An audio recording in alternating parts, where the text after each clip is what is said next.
The screen is hard to see. Just a second. Yeah. The first thing I want to point out is that my introductory lecture will be about the purpose of having a different framework. So to show you the difference in the structure of neoclassical theory, post-Keynesian economics, and what I'm calling classical Keynesian political economy. And I'll explain why that title is what it is. Everything I'm talking about is in my book, which is a big book. It's 1,016 pages, and even that I had to take out. And because I want to show that the framework is not just about theory, it's about theory derived from the empirical study of capitalism. And in that respect, there are really four great economists who have studied capitalism and derived the theory from that. Adam Smith, David Ricardo, Karl Marx. People forget that Marx wrote thousands of pages about economic analysis, not just class struggle and surplus value. People don't read volumes 2 and 3 and theories of surplus value. And then the last great one is Keynes. Now notice it's one every century.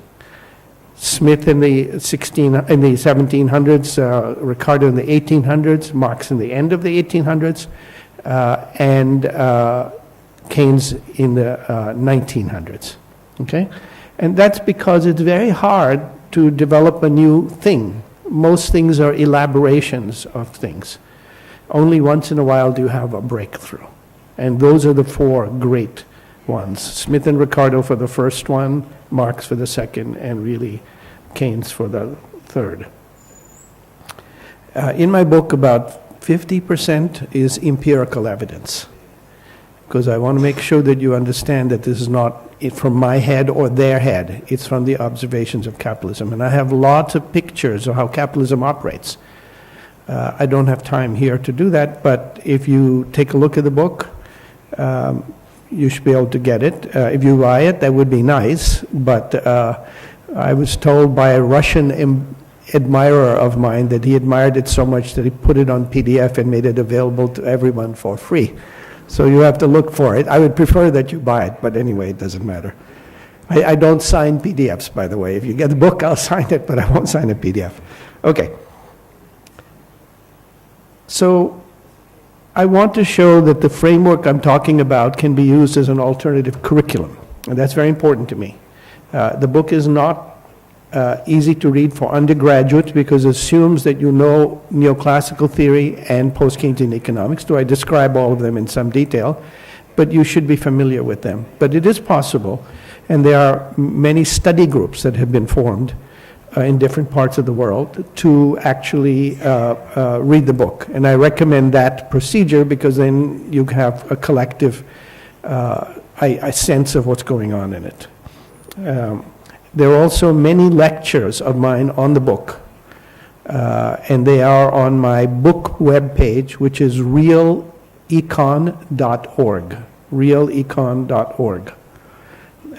And there are discussions and material and my biography and all kinds of stuff on that page. So, want to show here is that you can develop an analysis of capitalism without any reference to hyper-rationality, which you call rational choice, which is absolute nonsense in my opinion, as a description of human behavior. But you don't need that to derive all the laws of microeconomics, and I'm going to show you that. No optimization, no perfect competition, no perfect information, no representative agents. That's a reduction of the whole economy to a single agent, as you do in DSGE models, but rather a real operational turbulent balance. So I want to show you that you can look at, from this point of view, laws of demand and supply, the determination of wages and profit rates. I mean, not just a theory, but the empirical evidence in advanced capitalism today. Technical change, relative prices, interest rates, bond and equity prices. Oops, this screen does not scroll without my hand. Sorry, I can do it from here. Let's see. Let me try this. Will this go down? Yeah, it's okay. Thank you. Yeah, that's fine. Interest rates. By relative prices, I mean prices in advanced countries of the different goods. I use input-output tables, for instance, to show that, and I won't be able to show any of that here. Bond and equity prices.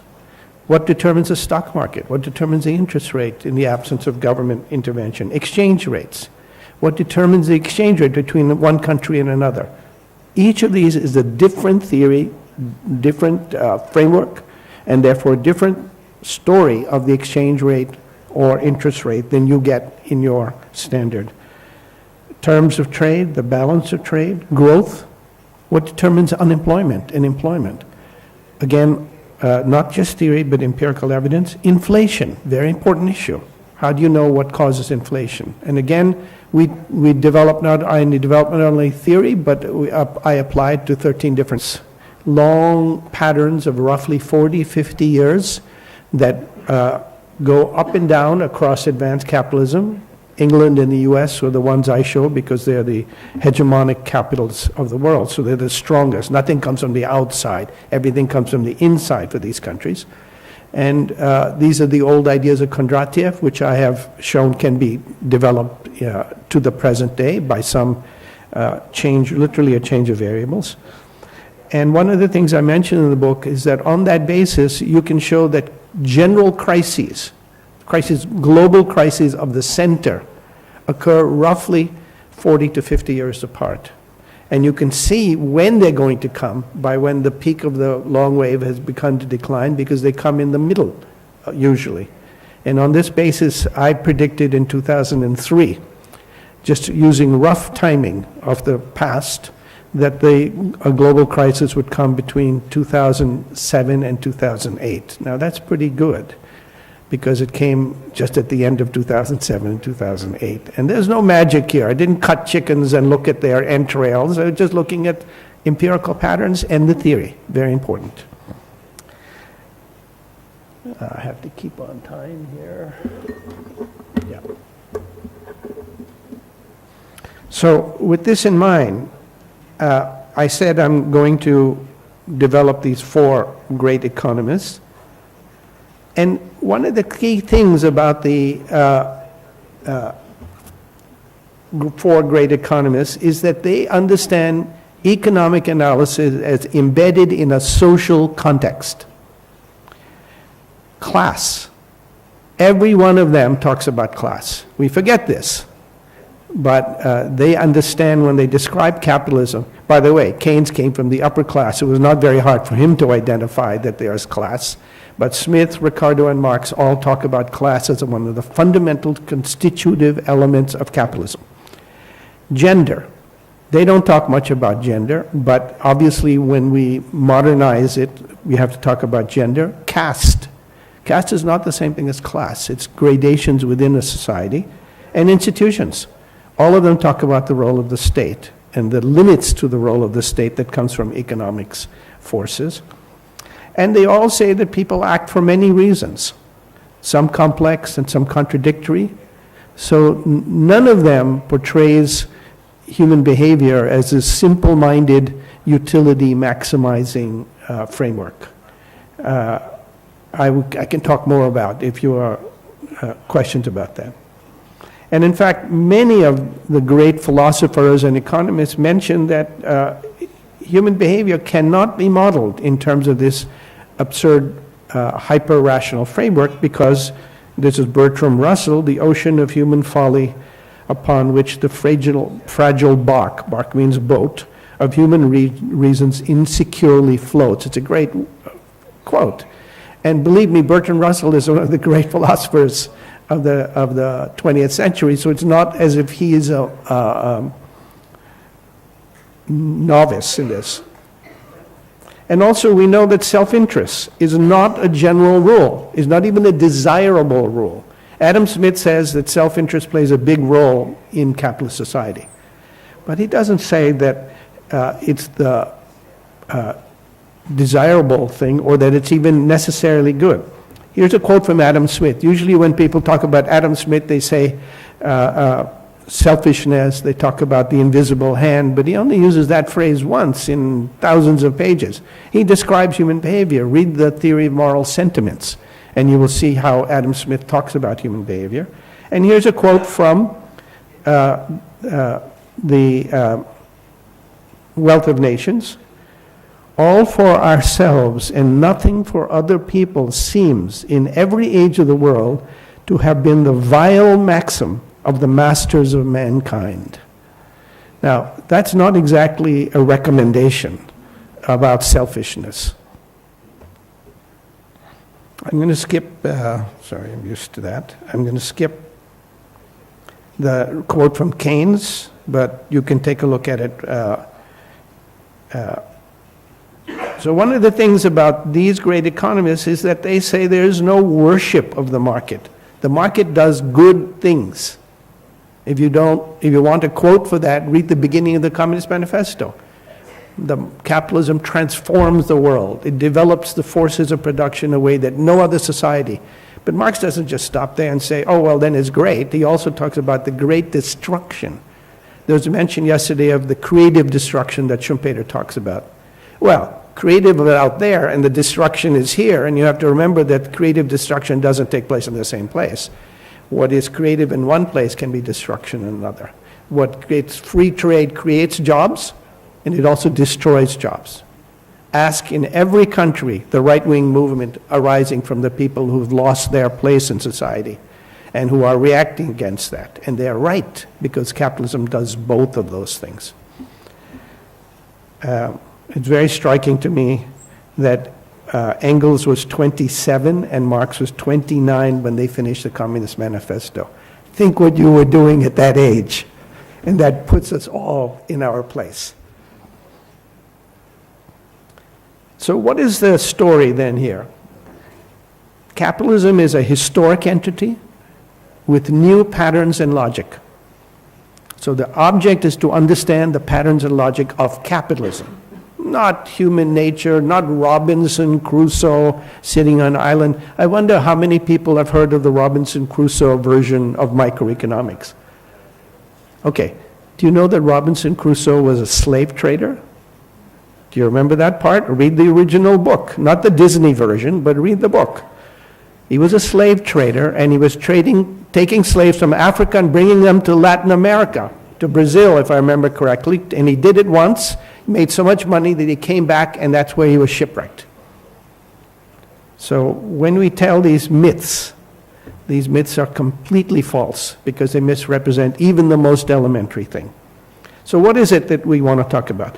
The main thing is that society, capitalist society, is moving, technical change, growth all the time. So representing it as a static general equilibrium framework is a huge misrepresentation.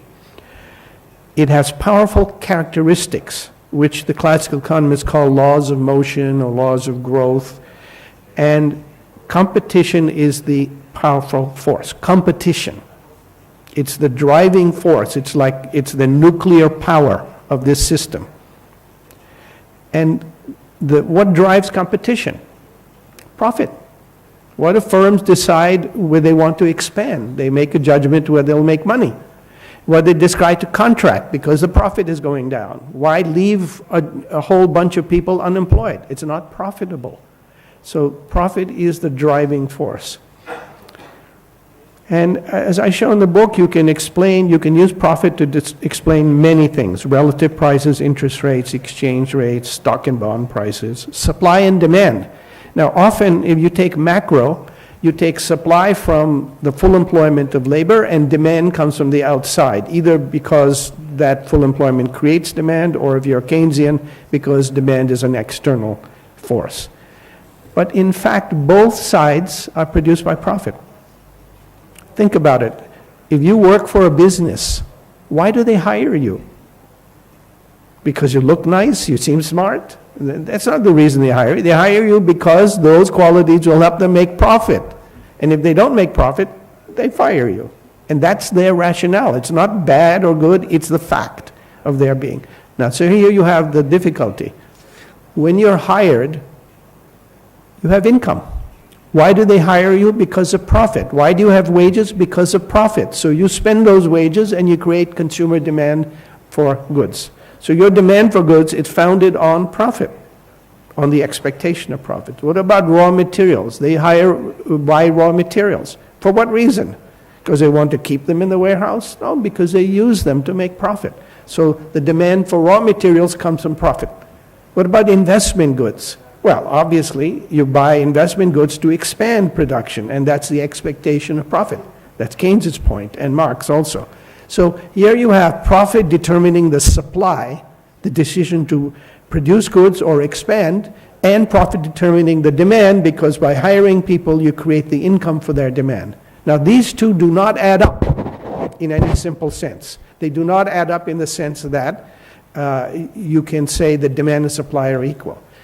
Demand and supply are always unequal. That's not surprising. A business comes in and they make a judgment about whether people are going to come to their shop. Think of a restaurant.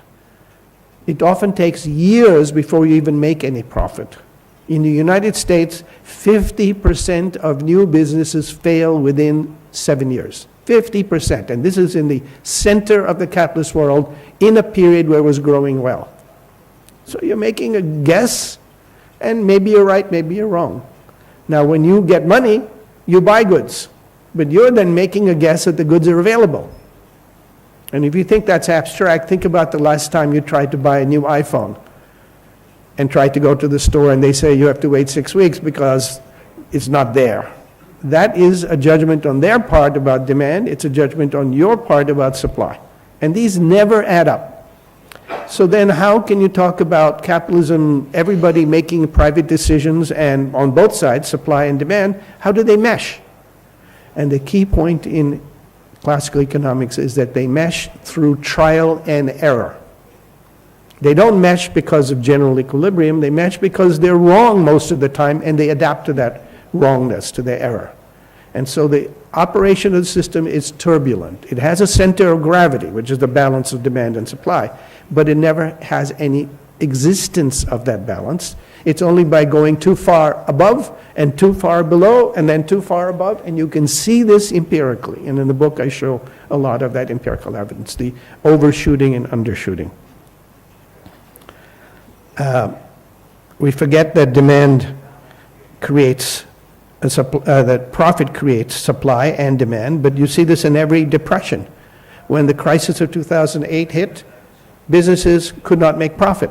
When they could not make profit, they didn't hire workers, they didn't have raw materials demand, they didn't have machine demand. So those people who produced that were out of their jobs, and they dropped their demand. And so demand and supply both collapsed because of the failure of profitability expectations. I've talked about the invisible hand and order through disorder. That's a very nice phrase from Marx. The order of capitalism comes through its disorder. It's a beautiful phrase because it expresses the fact that the order is the result of offsetting errors. Expansion and growth. System is expanding because every firm wants to make profit. And if they make profit, they want to make more profit. And the sum of all these micro profit incentives is a system that's always growing. You think of it as an organism that adapts to an environment and it grows because it has more food. Well, then it looks for more food and it grows. The ones who can find more food grow more. And so you get the spread of these growth processes. I'm going to skip some things, come to investment. Capitalism is, as a growing system, is always looking for places to put new capital. That's investment, growth of capital. Well, what determines that? Keynes and Marx, and you can see this in Smith also, say, well, businesses choose to make an investment if they expect to make profit bigger than the interest rate. Why the interest rate? Well, you can put your money in the bank, you can get an interest rate, so that's safe. If you're expecting profit, you have to make it jump over that hurdle of the interest rate. Now here's the point. If expected profit is here and the interest rate is here, the difference is what motivates capitalists. It's what gives what Keynes calls the animal spirits. of capitalism, the expectation. If you raise the interest rate, then capital's mood will become less enthusiastic, may even become depressed. If you lower the interest rate, then there's more incentive to invest. So that idea that the interest rate regulates investment is quite correct. But don't forget that the expectations jump up and down. They're the mood changes of the system. If it looks like people are growing, then more people invest because they want to take advantage of that. So that expectation part is very important. But then, if expectation is from your head and the interest rate is from the market, it seems that capitalism is driven by your head, by your subjective ideas. But that's not true, because the expected profit rate has to be connected to the actual profit rate. And the key thing about the classical economists, and Keynes also, is that they have a theory of the actual profit rate, which is determined by the relation between wages, productivity, and class struggle. That's obvious. If you look anywhere in the history of capitalism, the struggle to raise wages, to lower working days, how many people have read about the struggle to abolish child labor in the advanced capitalist world? It took a long time. It took half a century, or maybe longer. Struggle to decrease the length of the working day from 14 hours to 12 hours was a huge political struggle. 12 hours in the advanced world. I say this in the advanced world because I don't want you to think it's only where the world has not developed. Today in China, I mentioned this yesterday, one of the biggest entrepreneurs in China, whose name is Charlie Ma, says that the ideal system is what he calls 996. That's working from 9 a.m. to 9 p.m., 6 days a week. So it's not in the past that they work 16 hours. They work 72 hours in the case of China. They work it today. And in many other places, Indonesia, Vietnam, Malaysia, you find the same thing. Unless workers organize to raise the wages, they have very low wages in those countries also. Stephen Jobs, the man who invented the Apple system and the iPhone, says, I couldn't produce the iPhone in the West because workers' wages are too high. I go to China, where they exploit and super exploit them in order to make the iPhone cheap enough for you to buy. And that's a lesson that you need to learn. And I'm going to skip over some of the stuff, but one of the key points that all of them say is that there's a conflict between the private aims of capital and the social goals of the community. Now, you've all seen a microeconomics text. I don't know what do you use now? Variant is what I used to know, but it's a kind of old text now, but they all say the same thing. They make you go through demand, supply, utility maximizing, optimizing, so on, so on. And in Variant, in page 232, they mention, incidentally, what you do can have an effect on others. That's such a stupid thing. I mean, the first thing people think about is the effect on others. You buy clothes that your friends buy. You buy clothes that your parents don't buy. That's the whole point of existing, is that you have to be in a social context. And who doesn't know that if you eat food and your mother doesn't eat food, that's not optimal? Who doesn't know this? Which society doesn't know this? Only one, in the mythical, hypothetical framework of bourgeois economics. So you're trapped in this framework when you start to learn utility maximizing. I should mention, by the way, that my teachers of microeconomics were two men named Bill Vickery, William Vickery, and Gary Becker. Now, both of them won Nobel Prizes in economics for microeconomics. I always thought that their framework was wrong. And I'm going to show you that Gary Becker himself thought it was wrong and invented a different framework, which doesn't require any of those things to derive demand and supply. I have to skip because I want to make sure I get through this. So the key point about neoclassical economics is that it begins in the 19th century in response to the political struggles that were going on. The struggles against capitalism, utopian socialism, Ricardian socialism, and of course, Marxist and Engels' socialism. And these were all saying that capitalism is a historical entity. It's been here, what, only 150 years? Feudalism lasted 1,000 years. Chinese society lasted 2,000 years. So it's nothing. It's a little blip.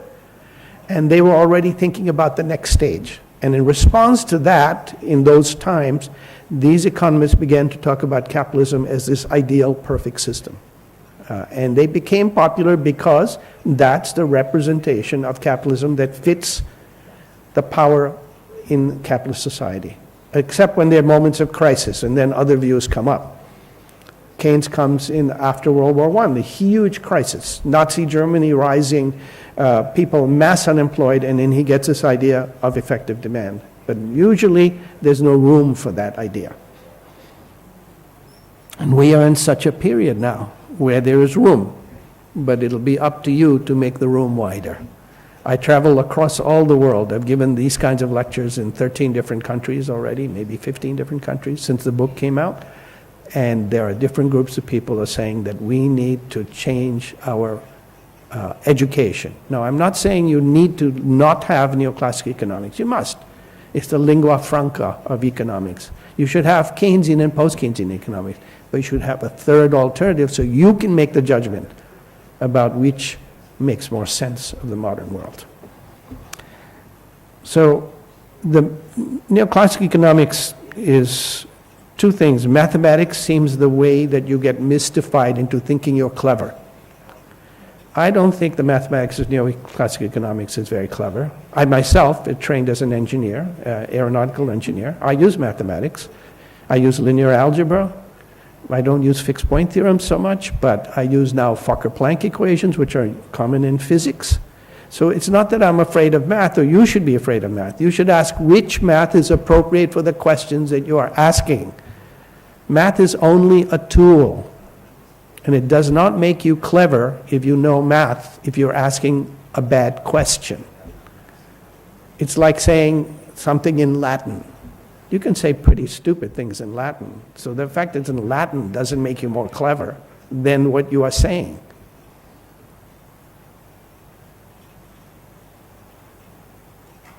So mathematics is a tool only of the vision. And by the way, physicists don't think that economics has any good math, really. Here's a quote from Doane Farmer, who's at the Santa Fe Institute in the US, which is a big place for complexity analysis, and they use real math. So often it's said that economics is too much like physics.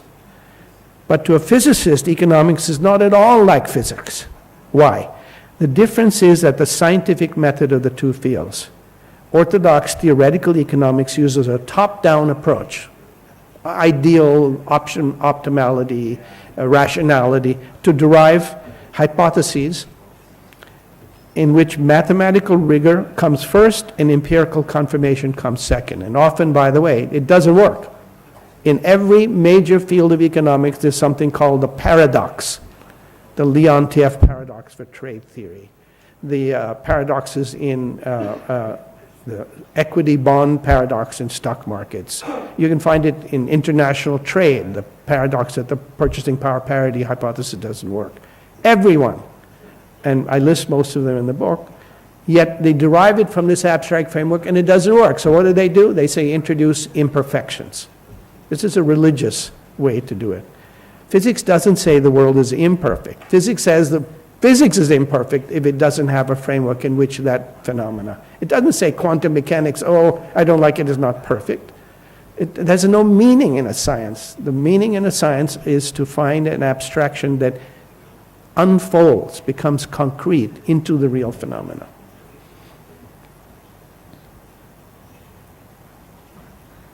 And the last point is that in the book, I also demonstrate that many of the patterns in the book, which I derive for real competition, macroeconomics, are the patterns that post-Keynesian economists see also. Firms have different costs. Firms have different prices. This seems to be contradiction to competition, but it isn't really, because if you think about competition as a dynamic process, then of course you expect those patterns, and I show that I can derive all of those patterns from the framework in Adam Smith, and to some extent in Marx. Let me just explain a little bit that. Suppose that you were producing goods in this first row, right? You were producing goods of some sort, the same good.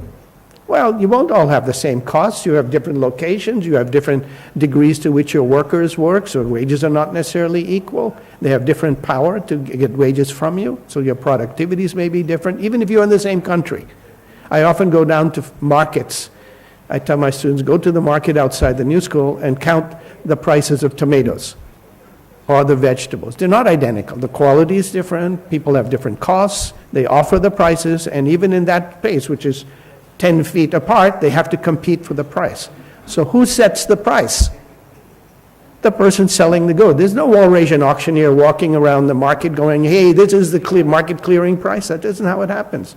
They set the price and you go to them according to the quality and price of their goods. So the customer and the firm who sets the price are the ones that regulate the prices. But the prices are not all the same, and costs are not all the same. That doesn't mean there's imperfect competition. It means that the process of adjustment takes time.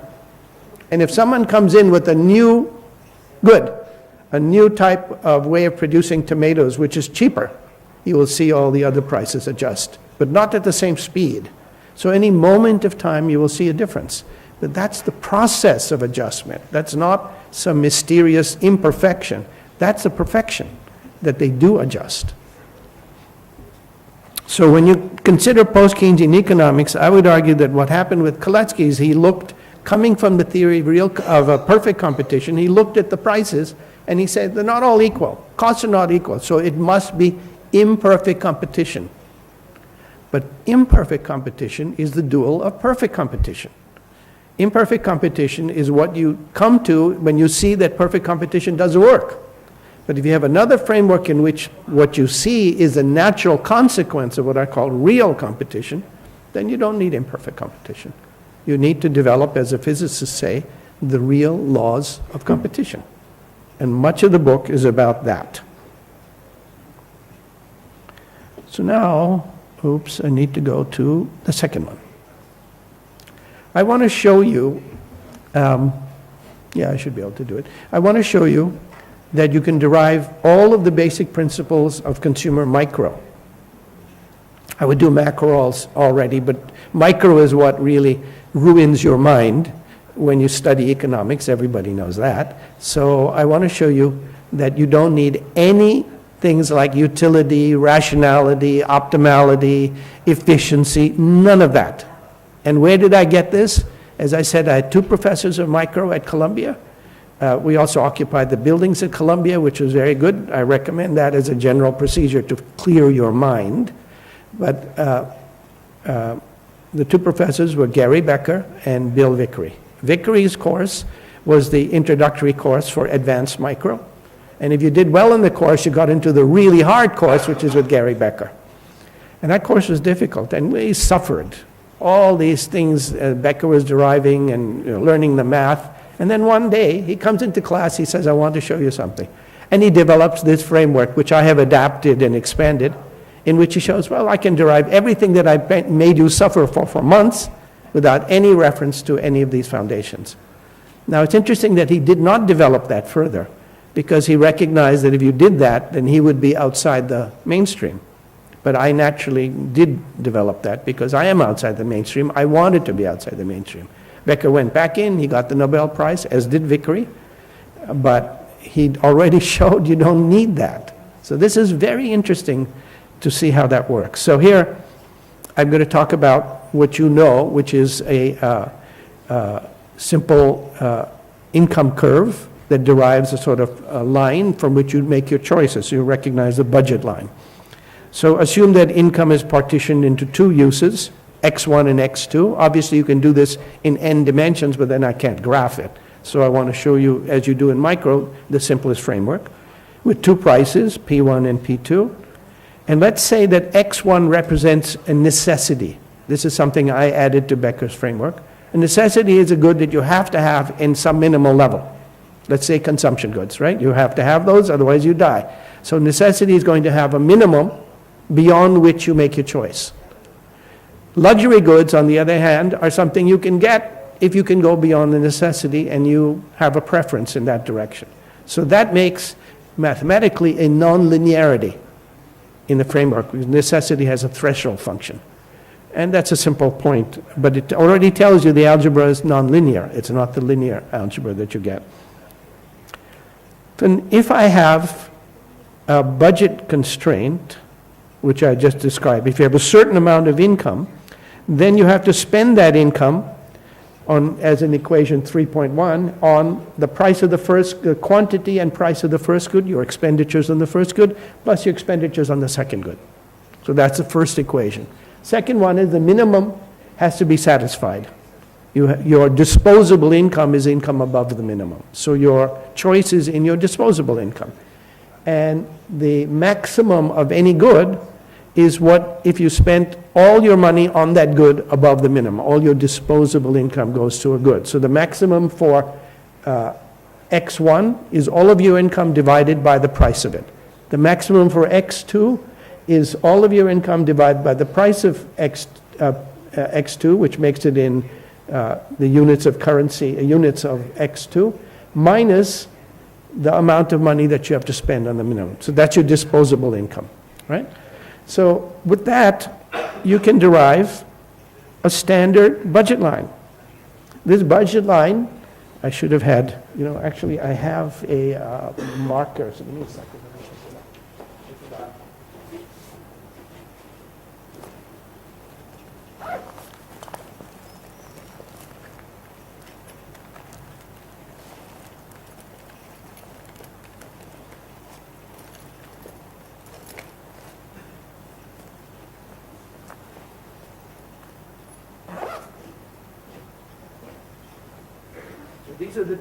These are the tools of trade of economics. You need this, otherwise you can't speak.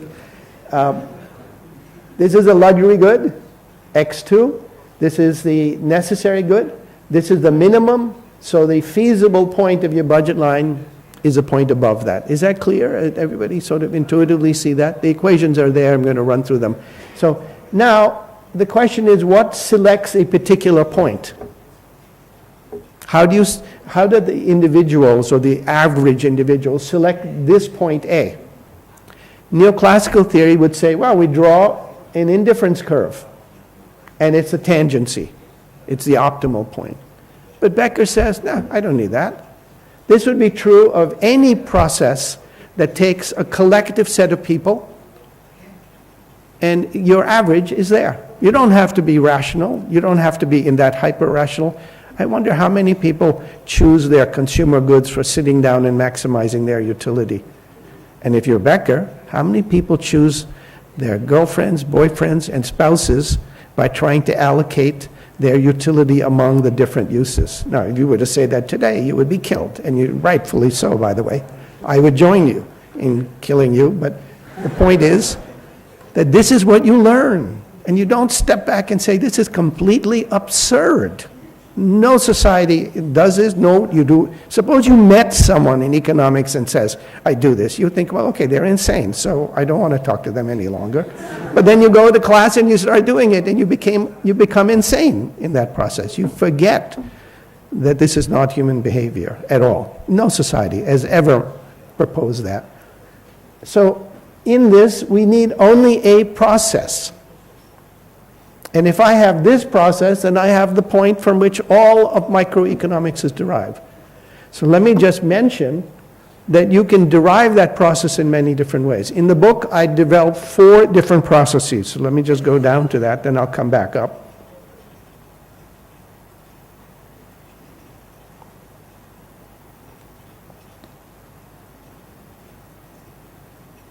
I don't want to run out of time, so I'm going to have to just assert some things, but I want to mention the processes.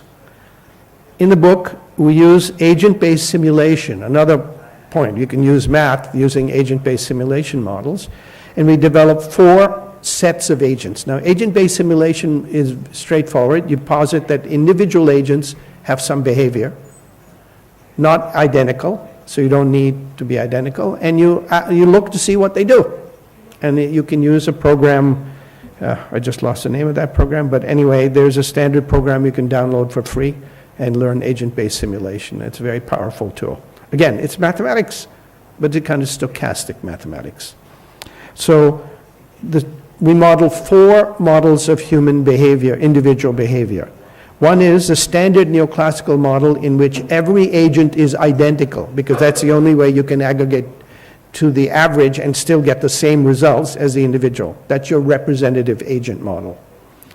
The second is a neoclassical model, but every agent has a different parameters for their utility function.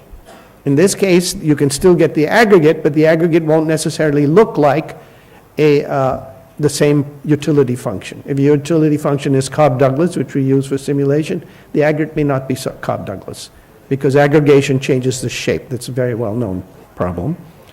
The third is where each of you looks at your budget line and you say, I'll take a random point. So stochastically, you're taking your budget line and you're choosing a point somewhere on it individually.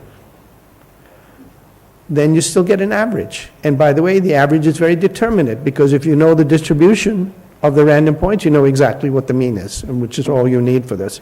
And the fourth is what we call the imitate, innovate model. Now that's a model that was developed here's the program you can download called NetLogo. It's free, and it's pretty much easy to learn. So this innovate, imitate model was developed from Giovanni Dosi's work on individuals having what are known as genetic codes. That is, all the things that determine your behavior can be thought as genes. And your behavior depends on how the genes are expressed in different circumstances. It's a basic biological model, but genes can also mix because you learn new behaviors, and so therefore you have fairly complex outcomes. Now we show that in this model, we break people down into 2 types. Individual people who imitate others around them. They look to see what other people are doing, and they tend to gravitate towards that. They don't become identical. They can move in different ways, but they're influenced with others in a positive sense. And the others who are influenced in a negative sense, they try to do something new. So I think of the first set as older people, like myself, who develop to look around what people are doing. Though apparently I haven't done that, but anyway, it's a general proposition. And younger people who want to do something different from the last generation, right? And so you can model this, and all 4 models give you exactly the same result. Here's a demand curve from different models, including, by the way, straightforward standard curve, but this is the price of a good, and this is the quantity of a good, and as the price goes down, the quantity goes up. All 4 models are in here. We pick the parameters so the models are on the same thing, but that's not necessary, or the shape of it is all the same. So what have we shown? We've shown that 4 different models will give you downward sloping demand curves. This is of the necessary good. Now this is of the luxury good. The same thing.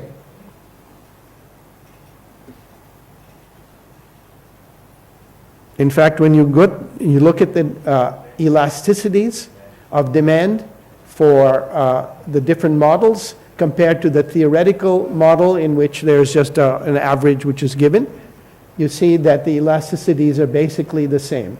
This is the theoretical value for the demand elasticity, negative because you raise prices, quantity goes down, and you see that the 3 models give you the same elasticity. Here is the demand elasticity for the luxury goods. It doesn't say that there, but yeah.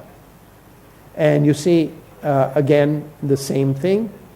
The cross-demand elasticity, the effect of a change in price of one good on the quantity of the other. Again, these are things that you suffer through in every micro textbook.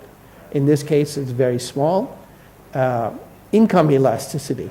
The theoretical is 0.94. Others are essentially the same of the necessary good, and this is of the luxury good. The point here is I can derive everything that standard theory talks about in terms of observable phenomena. But I don't need to assume that these are optimal. I don't need to assume that they're based on no concern for others. The imitate, innovate model is exactly concern for others, and yet you get the same result. So you don't need, and so the point of that is that in different models. The neoclassical model, which you learn in textbooks, homogeneous, heterogeneous, then this random, or what I call whimsical agent. You choose today, I'll have something different to eat than I had yesterday, and imitate, innovate. I eat what my compadres here eat, and older people look around for clothing similar and whatever. So they give you identical outcomes. So now you have a theoretical problem. If I look at the empirical evidence, I see these downward sloping demand curves, I see income elasticities, I can measure them. But if I have 4 different ways of getting the same result, how do I choose? Friedman says, oh, it doesn't matter, you pick one. Well, why should I pick that one? That's a stupid one. I mean, why shouldn't I pick something like this, which is much closer to psychology and biology, by the way? So the answer is that if you get the same results from different approaches, you have to look at the underlying assumptions and see if they're sensible. So you cannot neglect the underlying assumptions. Now notice here, I'm using math. This is stochastic math and agent-based simulation. So it's not about math. It's about the theory, and the theory is different in the different foundations. Paul Krugman recently said that he thinks that what he did before was all wrong. And now he says, if you want to find out how people behave, you should ask them. Well, they're never going to say, I chose my partner on the basis of rational choice and what I could get out of him or her or they. It doesn't matter. If you ask them, then you are testing the assumptions. All right, so that's a key point. All right, I skipped over the algebra of the derivation, all these elasticities. It's going to be there. It's pretty easy. First year undergraduate or second year undergraduate, first year graduate, that's for sure. So you should be able to follow that. So let me stop by saying that what is the point of my doing all of this? It's essentially to convince you that you have hope, that you're not trapped in a framework even though you're studying it, and that you should study it, you should know it, but you should also know that it's not the only framework, and that you should then consider whether you want to move beyond the standard thing. I know I've been told a lot of people here who are good say, well, I'll go to Stanford or apply to Stanford or Columbia or MIT and I get in, and then what? It's like saying I'll join Darth Vader for a while to see if I can persuade him not to be so mean, and then I'll come out and I'll say, what? You will be one of Darth Vader's people. You don't take off that mask. You may become progressive in a small sense. Progressive is political, but you won't leave this foundation because you don't have any other tools. You'll be already determined, over-determined, as some people say. So I understand why you do it. I understand the rationale for it. I understand the incentive for it. But don't fool yourself that you'll go into the closet and then sometime later you'll come out. Almost nobody does that. Almost nobody. And even if they do, at 50 or 60, you're going to learn a new framework? No, it doesn't happen. It really doesn't. Marx and Engels were 27 and 29 when they founded a new framework. Galileo spent his life working on it. He wasn't 60. Kepler spent his life working on ellipses. Einstein was a young man when he developed quantum mechanics, because in that time is when you have the possibility before your brain gets fixed and ossified. Now we know in history there's some people who change their position, but they don't develop new theories. You really don't. And you don't develop new frameworks, and you don't move into new framework after that because it's very hard. So let me stop there and open it up for questions. I hope I've at least upset you. That's just part of my function, but at least make you think. Thank you.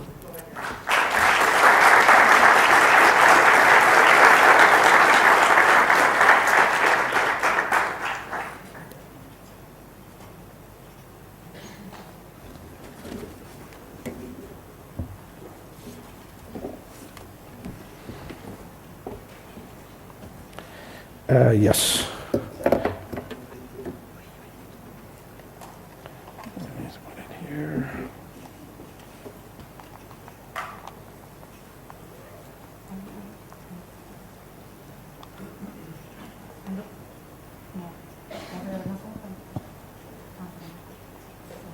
Can it come through here, or no? Okay. Okay, I hear it now. Oh, they're on. The translator says they're working. Hola, ¿sí? Yeah, Sí. okay. Bueno, si alguien quiere hacer una pregunta, levanta la mano. Thank you, thank you. ¿Juntamos tres? Thank you for your conference, Professor. I have some difficult questions for you that you may be interested. Do you think, in the first place, that economics is or can be a science? And related to that, do you think that, since you have emphatically criticized the neoclassical approach to economics, do you think that alternative approaches like... I'm sorry, I didn't understand that. Could you say that again? Do you think... Given that you have emphatically criticized the orthodox Could you hold the approach... microphone a little bit further away? Yeah, a little bit, okay, yeah. Okay. Given that you have criticized the classical approach, do you think that other approaches like feminist economics, Marxist economics, or environmental economics add up to a general perspective for economics that's better scientifically than the classical approaches?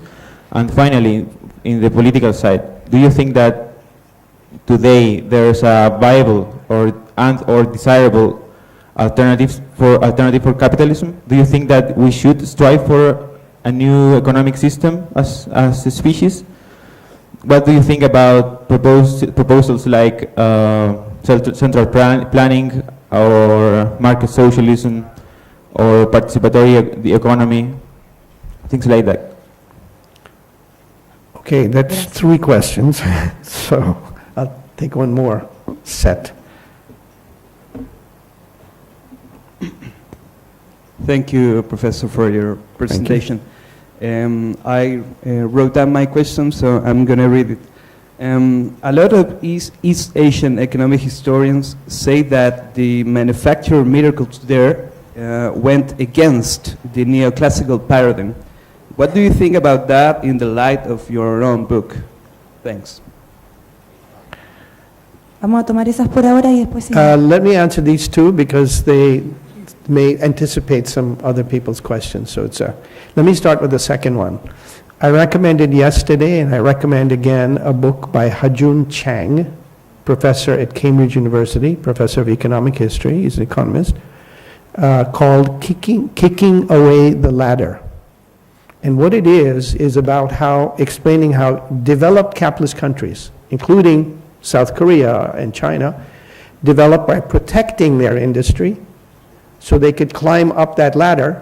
And when they got up to the ladder, they kicked it away and told other countries, no, you need to go into the free market. And he shows it for every developed country in the world, US, UK, Germany, Japan, South Korea, China. He doesn't have China because the book was written a little bit before that, but there are updates of it. And so the answer is, yes, that's how it's done. It's done by protecting your industry to the point where it is capable to compete in the world market.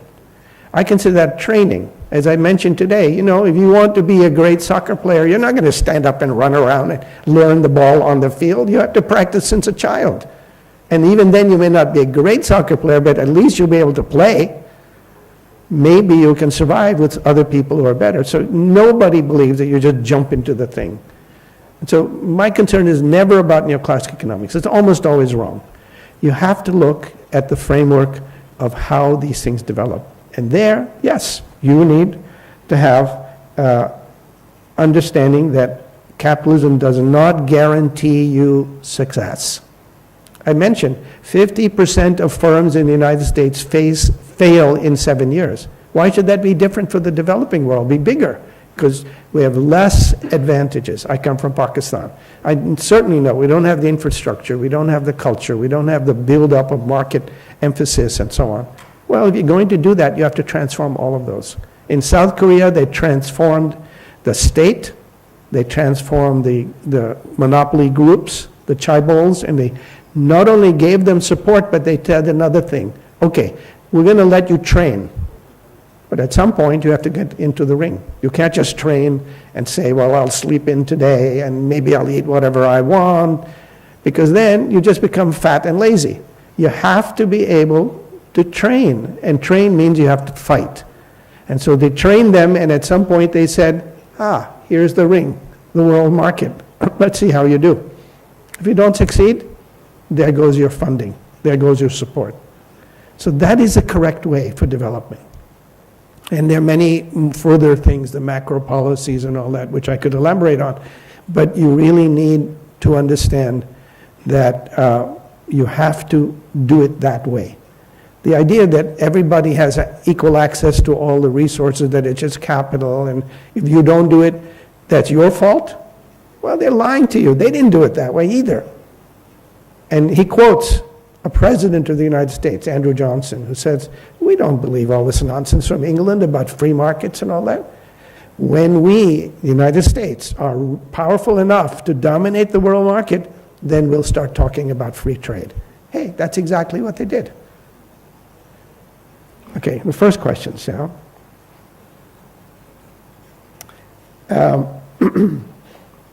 Can economics be a science? Sure, but neoclassical economics is not a science. The quote I read you from the physicist was exactly that point. He said, this is a very well-known physicist, by the way, Doane Farmer. What does a physicist say about economics? He doesn't say economics can't be a science. He says economics is not a science. And by that he means neoclassical economics. Oh, it's the other lecture, sorry.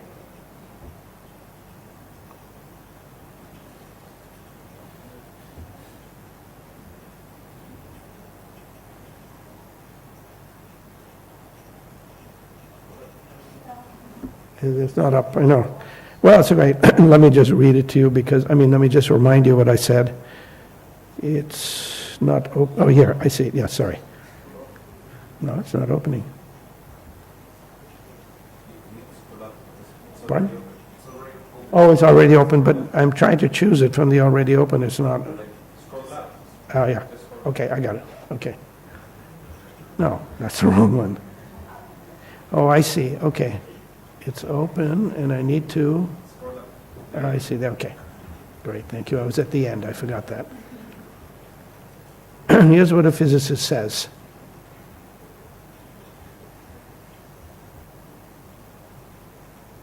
Where's Doane Farmer?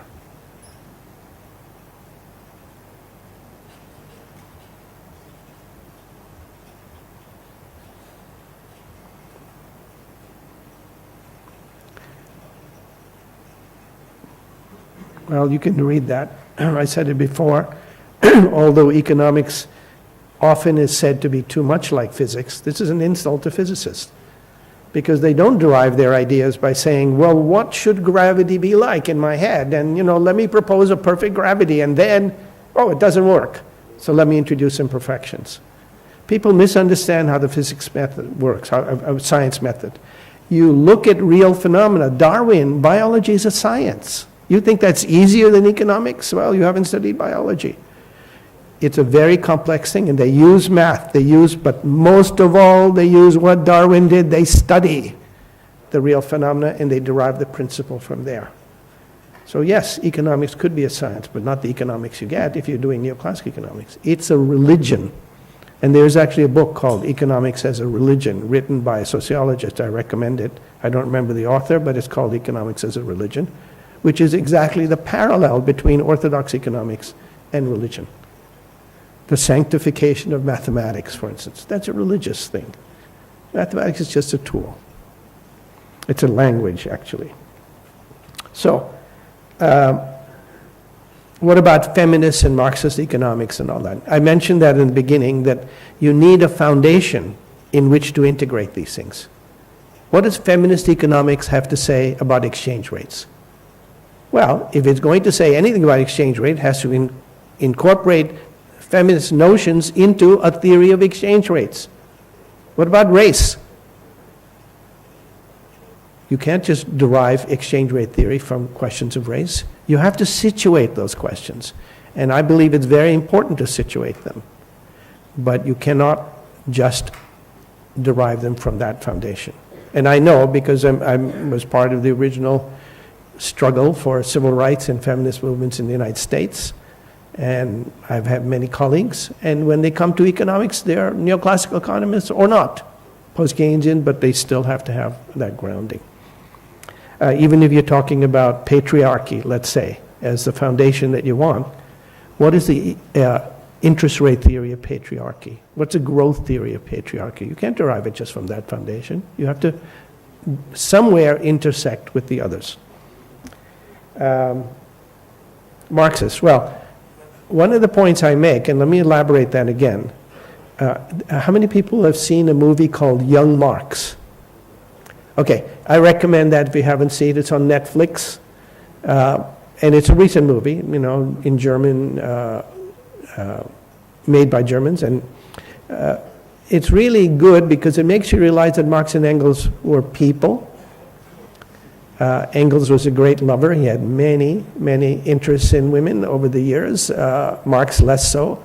When they first met each other, they really hated each other. And you see that in the movie. The other person is arrogant and he's compromised and this and that. Engels was well off. Marx was come from a well-off background, but he became very poor because he chose not to follow the standard path. He chose to change the world rather than to adapt to the world. And they don't like each other in the beginning. And then they read each other's work and they go, oh my God, this is a smart man. And they begin to work together. And over that working time, they produce a Communist Manifesto. There's some pact to that. Marx is always jumping up and attacking everyone. Engels going, cool down a little bit here. And when he's in the movie, he says to, they're working in they work by, I'm sorry, there's a little bit of a digression, but if you go to Manchester, England, there's a library called the Chatham Library. It's one of the oldest stores of books in English. It's in Manchester because Engels took over, got a job with his father working in a textile mill. He was the manager of a textile mill because that was a source of income for him to support Marx and also to do his own work. And so they worked in Manchester, where Marx would go down to meet Engels. And if you go into that library, there's a table, sort of a little bit bigger than this table. And there's a little plaque on it that says, this is where Marx and Engels sat and wrote the Communist Manifesto. Sit in that chair. Show the books that they were working on are sometimes on the table, different book. Sit there. And you will see that these were real people working on real things, doing research like you do in this beautiful big library. And in the movie, Engels says to Marx, Carl, have you finished those revisions? And Carl goes, no, I have a little more to do. And he says angrily, Carl, you never finish anything. And it's true. Engels had to force Marx to finish volume 1. Marx never finished volume 2. He never finished volume 3. He never finished Theories of Surplus Value. He never finished the other volumes on labor, the concrete analysis of labor and competition, on world crises, on international trade. You know, if you read 3 volumes of Capital, there's not a single word, just a single comment about international trade theory. Why? Because Marx wanted to show that the laws of economics, the laws of value, carry over, but you have to develop them in more concrete fashion. Concrete means adding more detail. It doesn't mean saying it's not perfect. It means that the detail changes the expression of the basic law. He didn't do that. So if you're going to be a Marxist, what are you going to say about that? Most Marxists say, well, class struggle, dialectics, great. So if Cuba wants to hire you to help them work in the world market, you think that's going to make any difference? I know a man who's a business, progressive man, a financier.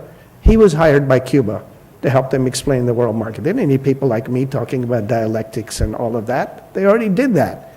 They need the concrete understanding of capitalism. And the last point, what does it mean to be concrete? Everybody knows that Newton described the law of gravity. He actually did algebra, calculus to describe it. But when he first explains the law of gravity, you learn it in textbooks. You drop a ball and a feather iron ball and a feather in a vacuum, and they both hit the ground at the same time. If you're not convinced of that, go to YouTube. There's a picture of just that. Now, everybody knows that that's not what happens when you have a ball and feather drop. Any sensible person would say, that's not true. But what Newton shows is that that is true in a vacuum, and if you include a fluid, which is what air is, just a fluid, then the feather will come down more slowly. And if the fluid is dense enough, like water, the feather will float and the ball will fall. That's not imperfection. That's a concretization of the theory. And in that same way, Marx had to introduce all these concrete elements. He did all the research. 20, 30 years sitting and doing research. He didn't finish. So how do you then proceed for Marx?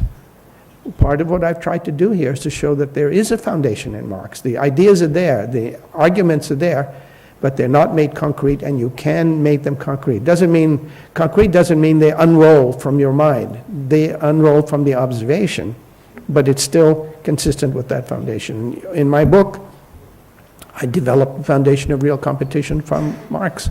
Smith also said some things. Marx builds on Smith and Ricardo for obvious reasons. And I argue that you can carry down to the present. So I do empirical work on firms and monopoly, so-called, and all of that, and show that you can explain all these patterns without reference to those standard tropes. The last thing, alternatives. Well, there are two kinds of alternatives. There are post-capitalist alternatives, socialism being the most general one. It's very clear that what was called socialism in the Soviet Union failed, and failed badly. Cuba, I don't know, because Cuba was put under the most extreme punishment by the United States, so they must have been afraid of something. They weren't afraid that Cuba would fail, they were afraid that Cuba would succeed. But Cuba's paid a big price for that. I don't have to mention Allende to you, but clearly the possibility is something they fear. The possibility of success is what they fear, which is why they do those terrible things they do. In terms of managed capitalism, that's a different story. In order to manage capitalism, you have to understand how it works. And management is often telling you a false story to achieve the desired result. For instance, in Europe they say, or in Latin America too, we need austerity to bring back growth. It's true, actually, because what austerity does is lower wages, increase profitability, make the capitalist class stronger, working class weaker, and that is good for profit. And what's good for profit is good for growth. So if you want growth, that is one way. There are other ways. Advanced world grew throughout the 18th and 19th, towards the 19th and 20th century, with workers making advances. The average working day in the United States is 8 hours, not 16 hours. Children are not allowed to work when they're age 5, as they used to be.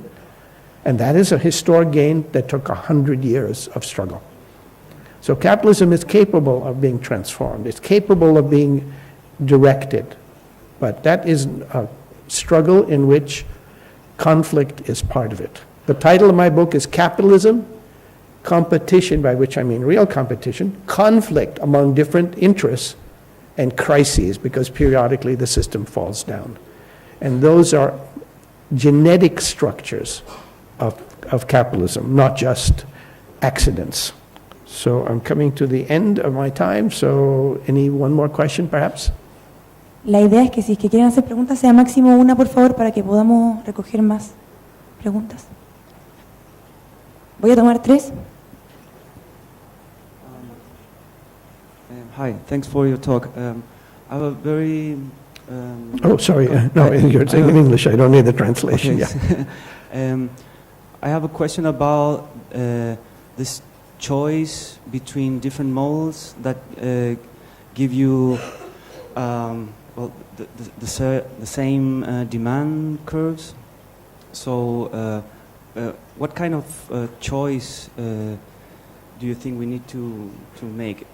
I mean, do you have to choose one of those models as a great framework of microeconomics, or can we take each one of them depending on the problem we want to solve on each occasion, or maybe we should look for a more general model that grounds all of them, or something like that? Okay, that's a good question. The answer is that you cannot... Professor, Oh, we sorry. were going to take Two, three okay, questions. two, yes, Or two? okay. Yeah. Hello, thank you for your lecture. I'm gonna introduce a little my question. I believe that the fight between capitalism and socialism, it's some kind of old-fashioned one. Like, it's been going on for a while, and I don't know if it's gonna end soon. So, in order to somehow unite these economic theories or models, like in science, in physics, the theory of everything, which looks to unify in one single equation the way that universe works. What's your view on the challenges that comes for our generation in the next 30 or 40 years? You mean challenges for socialism or challenges to understand capitalism? Both. Both, okay. To transform these both ideas in a single one, for saying something. Thank you. Thank you. Let me start with that. I don't think you can derive socialism from capitalism. That you're deriving a new biological form, a new genetic structure. Now, of course, it comes from the past. As you know, in any kind of biological process, the process of mutation takes what is the past and builds on that. But mutation, by definition, is something different. So the carryover limits you, and successive mutations moves you further away. So that point is that you cannot jump from capitalism to a socialism without going through all different struggles along the way. We know that historically, and that's the point Marx makes also. You don't go from capitalism to communism, you have to go to an intermediate stage. But in my opinion, that analysis has been too abstract. Lenin takes this idea and applies it to a backward country. So does Mao. There are very important contributions that Lenin and Mao made. Forget the change in the role of women, which was a very big thing in those struggles. The freedom of the freeing of the peasantry from centuries, if not millennium-old structures, which Mao knew better than Lenin, because Mao was coming from the background of a rich peasant family. Lenin was coming from the background of a much more educated and well-off family, but they knew them. So they didn't work. They didn't succeed for many possible reasons, but in my opinion, one reason is that they came under a time where you needed a structure of compression in order to deal with the outside and inside class struggle. It's interesting that Marx does not talk about socialism as arriving in India, but rather in Europe. Because one of the arguments he seems to make is that you need to have developed the forces of production to the point where it's possible for people not to have to struggle to live and to be able to take advantage of the developed forces of production. These forces do not jump from a developed country to a developing country. They require a whole different ground. So I think that's part of the problem. And the other part is something I say in these lectures, which I urge you to think about. There are societies that have things that they do that we could appreciate, even though their structure is not what we would call socialism. I often mention a group in the United States, a conservative, Christian, male-dominated group called the Amish. I think their background is German, though they are often treated as Dutch, but and they have a very strong structure, internal structure. And they are very deeply Christian. They live in communities separate. They don't even take modern technology. They maybe use a tractor, but not, big things. They may use some electricity. I'm not even sure of that, but anyway, not very much. But they do something that I've never seen any socialism do. At the age of 18, they say to every young person, leave. Go away for a year. Do whatever you want. We'll have people on the outside, which is what they call the English world. You go to the English, you want to read, you want sex, drugs, rock and roll, whatever you want. In 1 year, you come back and knock on the door. And you say, yes, I want to come in. And if you don't, goodbye. Can you imagine any socialism that could do that? Because usually socialism comes about in this struggle, and you are trying to fight for your life, and you can't afford to say to young people, okay, here we're fighting with Germany and the US attacking us and all of that. Go away. You can't do that. So in that moment, that possibility is closed, and then it's never opened. So we have to think about how it's possible to arrive at it without trapping, imprisoning your own side. And that is not an easy thing to do. I wish I had some general model, but I don't. I mean, I think this is something that we'll have to create historically, and it's not obvious. Feminism, old-fashioned ideas. Well, hell, feminism's been an idea for several thousand years. And its struggle, even in capitalism, is hundreds of years old. Even the struggle to get a vote is 100 years old. But it is succeeding now because capitalism has provided some foundation for it, but also because of fight struggles. People have sacrificed, people have died. Same thing in the United States for the struggle of former slaves against the terrible oppression that they inherited. 200 years. So you cannot say that, you have to, it's old-fashioned to think about the past. Social change is slow, absolutely slow. And it goes forward and comes back. You know this in Chile better than most countries. So you have to keep pushing. Capitalism is flexible. It's not infinitely flexible, and if you push against it, it pushes back. But it is not a feudal, not a fixed system. And that's why it's important to know that struggles have to be generalized, and people have to be persuaded for those struggles, and then you have to pose your power against theirs, because theirs is always to push you down. And it's not because they're bad people. They may be from your own family, as a matter of fact, but their job, their existence as that, is to do it the other way, or to move it somewhere else, and so on.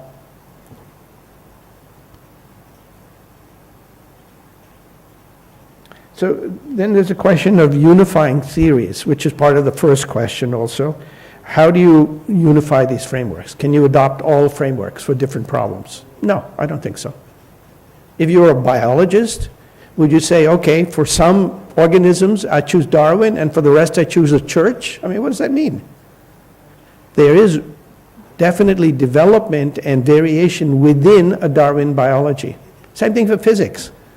Well, sometimes I will say the sun is the center of the world. Other times I'll say the earth is the center of the world, the old church thing. You can't do that. You have to address the problems from a basic framework, whether you know it or not. You are doing it. And if the frameworks are antithetical, you have to choose. You can't take the same safe path, which, by the way, many economists do. Well, I'll do a little social here, I'll do imperfection here, I'll do a little development here. You can do that, but if your framework is wrong, then they pay the price for your errors. You don't get hanged as an economist if you screwed a lot of people. You just get tenure. You need to accept the fact that you will not be punished for being wrong, you'll be punished for being right. And then you have to fight for that right. And spaces open up. I came from the 1960s. I mentioned I was part of an occupation of the buildings at Columbia in 1968. But there was a Paris strike in 68. There was a Mexico strike in 68. People were rising up against that. And mostly we lost ground, but we didn't lose all the ground. The feminist movement and the civil rights movement come from those same traditions. And that ground has not been closed off yet. So the struggle continues.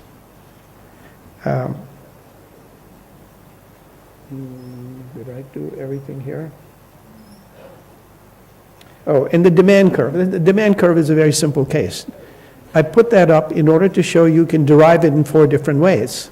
But then what is the correct way? The correct way is to find out how people actually behave. And who would I study if I want to find out how people actually behave? Economists? No, that would be dumb. I would go to advertisers.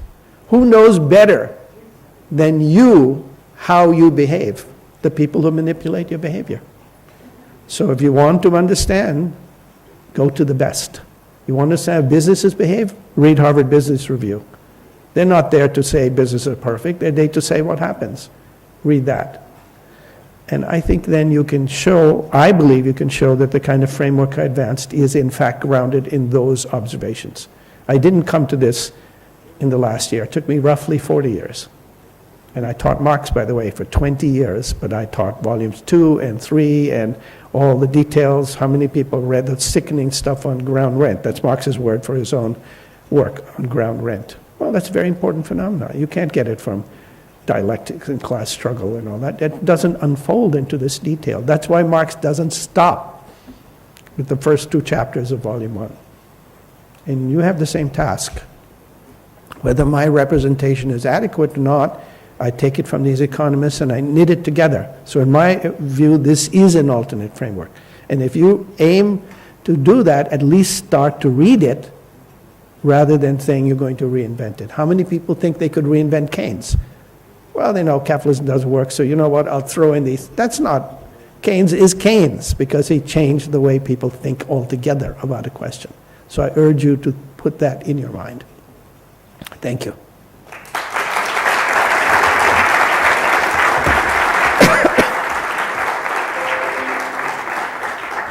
¿Se escucha? Sí. Thank you very much, professor. Thank you. Voy a hacer un aviso ahora. Vamos a salir ahora al coffee y también queremos agregar que la siguiente charla del panel que venía Óscar Landerreche y José Miguel Ahumada, tenemos que lamentablemente decirles que Óscar Landerreche no va a poder venir, así que vamos a tener solamente al profesor Ahumada, pero igual va a ser una buena charla para que se queden igual, ya a las 11. En el Price. No es acá, en el Price. De ahí vamos a llevarlos para allá. Eso.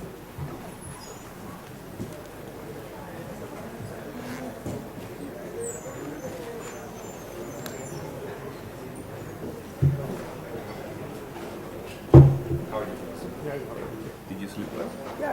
Is your knee okay? Yeah.